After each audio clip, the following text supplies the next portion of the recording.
वो नाली में पड़े हुए कीचड़ के बराबर होता है। दूसरे नंबर का भोजन, जिस भोजन की थाली को कोई लांग कर चले गया, वो भोजन भ्रष्टा के बराबर होता है, गंदगी के बराबर। तीसरे नंबर का भोजन, जिस भोजन की थाली में बाल पड़ा हो, केश पड़ा हो, वो दरिद्रता देने वाला होता है।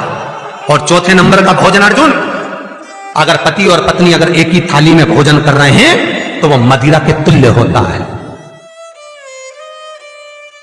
यदि पति और पत्नी एक ही थाली के अंदर बैठकर भोजन कर रहे हैं तो वो मदिरा के तुल्य है। भीष्म गीता कहती है अर्जुन, पति के जीवने के बाद अगर पत्नी उसी थाली में भोजन करती है तो चारों धाम के प्रसाद से बड़ा महाप्रसाद बन जाता है। और यदि पति और पत्नी का नियम है कि हम दोनों तो साथ ही भोजन करते हैं, तो हाथ जोड़कर निवेदन है, साथ भोजन करो, मना नहीं है, 2 थाली अलग अलग लगाओ, पर पति के साथ बैठकर एक थाली में खाना रोज प्रतिदिन मदिरा को निगलने के बराबर है। मदिरा को कई लोग कहते हैं एक ही थाली में भोजन करो तो प्रेम बढ़ता है, प्रेम बढ़ता है। शिव महापुराण की कथा कहती है पति और पत्नी अगर एक ही थाली में भोजन करते हैं, एक ही थाली में अगर पति और पत्नी भोजन करते हैं तो उस घर की दशा देखिएगा। उस घर के बच्चे कभी भी विद्या में उत्तम नहीं निकल सकते, उस घर के बच्चे कभी भी सत्मार्गी नहीं निकल सकते, मार्ग से विचलित ही निकलेंगे, क्योंकि मदिरा के नशे में पैदा हुए हैं। तो सुन अर्जुन सुन, यदि बेटी कुंवारी है और बाप के साथ में बैठकर भोजन करती है तो उस बाप की कभी अकाल मौत नहीं होती है, क्योंकि बेटी बाप के काल का हरण कर लेती है। बेटी कुंवारी है, बेटी की शादी हो जाए जब भले वो पिता के साथ भोजन ना करे क्योंकि गोत्र बदल गया, पर बेटी जब तक कुंवारी है बाप के साथ बैठकर भोजन करेगी तो बाप के काल को हरण कर लेती है। ये उसी तरह जैसे एक गाय ब्याह गई हो और एक गाय कुंवारी हो। महाराज, ब्याही हुई गाय का गोबर से लीपने से ज्यादा फलदायी होता है कुंवारी गाय का गोबर से लीपना, वो ज्यादा फलदायी। बछिया के गोबर से लीपना, कुंवारी गाय के गोबर से जो ब्याही ना हो। कितना कितना शास्त्र प्रमाण देता है महाराज। कई लोग दुखी भी हो रहे होंगे आज हमारी कथा सुनकर कि भगवान गुरुजी आपने कह दिया कि एक थाली में भोजन मत करो, और हम तो इतने साल से करते हुए आ रहे हैं और अलग अलग करेंगे और ऐसा और वैसा। कई लोग तो चैनल ही बंद। शिव महापुराण की कथा कहती है यदि आप भगवान विष्णु के मंदिर गए हो, सत्यनारायण भगवान के मंदिर गए हो, राम मंदिर गए हो, कृष्ण मंदिर गए हो, दत्त मंदिर गए हो, किसी भी देवता के मंदिर में जाते हो, वहां का प्रसाद आप 15 दिन 20 दिन तक रख सकते हो, पर शंकर का प्रसाद रात भर नहीं रखाता। क्यों? क्योंकि शंकर का प्रसाद एक दोपहर संध्या तक आपका है, रात्रि को 9:15 तक शंकर का प्रसाद आपका है साहब। शंकर भगवान ने जब 12 की रचना करी थी, घड़ी की रचना भगवान शंकर ने करी, तिथि और समय की रचना भगवान शंकर ने करी।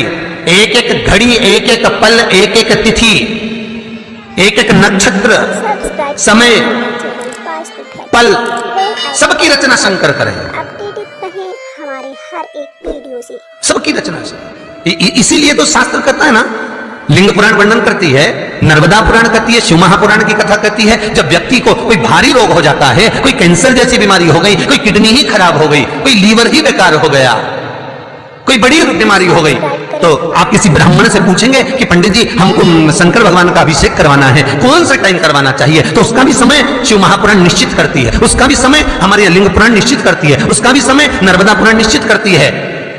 तो कौमार खंड के अंदर शिव महापुराण के वर्णन करा गया कि 9:15 रात्रि को कोई बीमार व्यक्ति का यदि उसके हाथ से अभिषेक प्रारंभ कराया जाए, या उसके ही कुल का, उसके ही गोत्र का व्यक्ति शंकर का अभिषेक करता है और शंकर के नाम का स्मरण करता है, तो वो अभिषेक तो करे, साथ में जो मनोरथी है, यजमान है, वो महामृत्युंजय मंत्र का जाप करे, तो कहते हैं रोग समाप्ति की ओर आना प्रारंभ हो जाता है। रोग समाप्ति की ओर आना, रोग समाप्ति की ओर पहुंचना। भगवान शंकर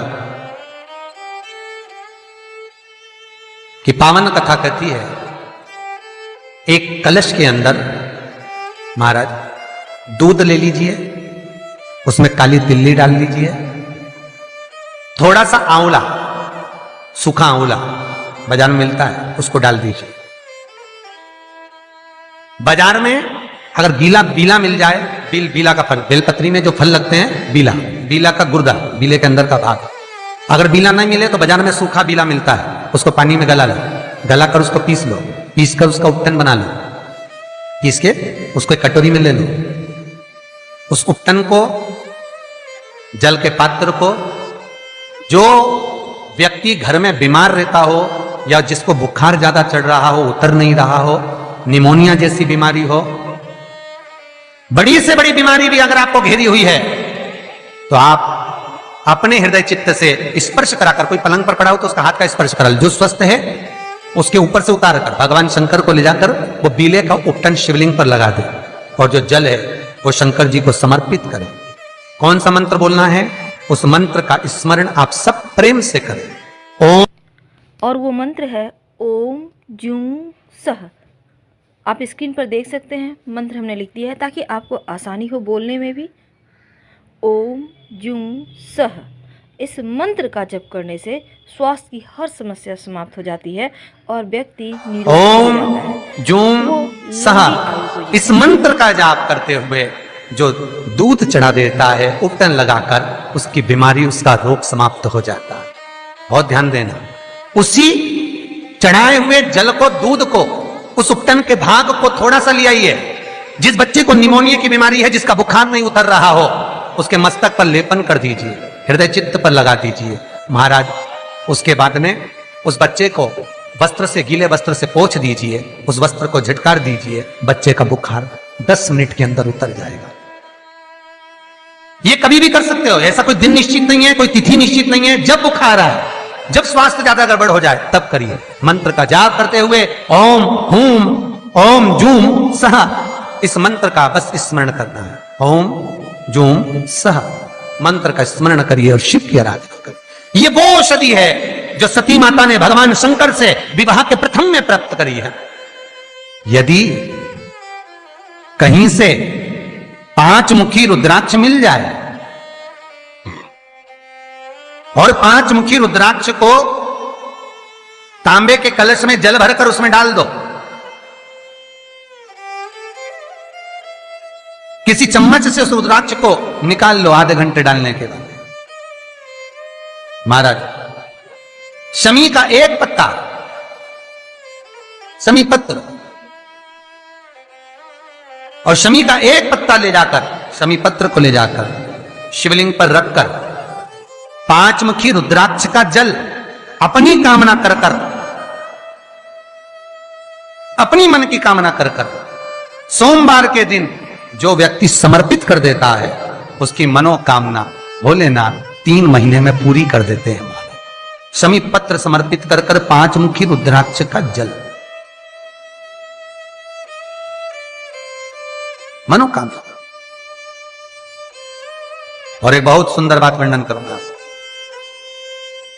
रुद्राक्ष को सिद्ध करने का तरीका है शंकर के शिवलिंग पर रखकर उसका अभिषेक करना और फिर उसको धारण करना। कई लोग पूछते हैं रुद्राक्ष पहनने का तरीका क्या है? शिव को समर्पित कर कर मंत्र का जाप, आपको मंत्र बताएं, उसका स्मरण कर कर फिर अभिषेक पूजन कर कर फिर धारण।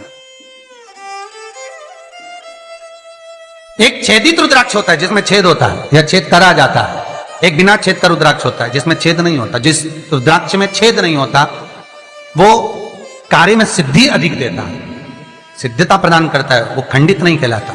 बड़ा रुद्राक्ष उसमें छेद करा जाता है तो वो खंडिता का भाव आ जाता है, पर जिस रुद्राक्ष में छेद नहीं होता वो पावर ज्यादा देता है, प्रबलता।